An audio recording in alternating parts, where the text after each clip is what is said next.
ഇനി നമ്മൾ കാപ്പ മടക്കണ തിരിച്ച് മടക്കാൻ പോകുക. കാരണം ഈ കുരിശ് നമുക്ക് അഴുക്കാകും. നമ്മൾ ഈ രീതിയിൽ മടക്കി വെച്ച് കഴിഞ്ഞാൽ, മടക്കി ഇപ്പൊ പെട്ടിയിലൊക്കെ ഇപ്പൊ അച്ഛന്മാരൊക്കെ പോവുകയാണെങ്കിൽ ഈ രീതിയിൽ മടക്കി വെച്ച് കഴിഞ്ഞിട്ടുണ്ടെങ്കിൽ ഈ കാപ്പയുടെ ഈ കുരിശ് ചെളിയാകും. അപ്പൊ നമ്മൾ നേരെ തിരിച്ചാണ് കാപ്പ മടക്കി വെക്കുന്നത്. ആ രീതിക്കാണ് കാണിച്ചു തരാം. ഈ ഡെക്കറേഷനുകളൊന്നും ചെളിയാകാതിരിക്കാൻ വേണ്ടി സെയിം മടക്കിയേക്കുന്നത് പോലെ തന്നെ നമ്മളിപ്പോ ഇത് വീണ്ടും ഉള്ളിലേക്ക് മടക്കുന്നു. അപ്പൊ ഒരിക്കലും ഇതിൽ അഴുക്ക് പിടിക്കില്ല.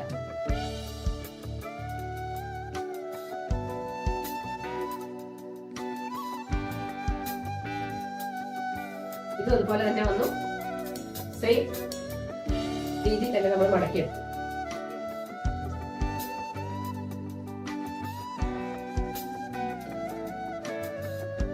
ഇനി നമ്മള് ടേബിളിൽ വെച്ചു. അതിന്റെ കറക്റ്റ് ഈ വശത്തെയും ഏറ്റവും അടിയിലത്തെയും കൂടെ ഒരേപോലെയാണെങ്കിൽ കാപ്പ മടക്കിയത് കറക്റ്റാണ്.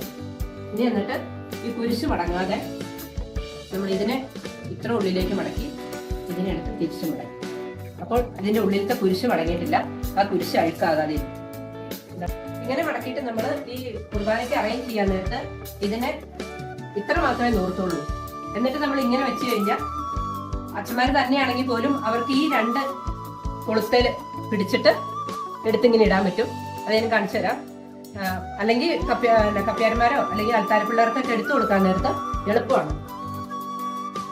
വിട്ടു വന്നു അപ്പൊ അവർക്ക് അച്ഛന്മാർക്ക് ഇങ്ങനെ കൊടുക്കാൻ പറ്റും.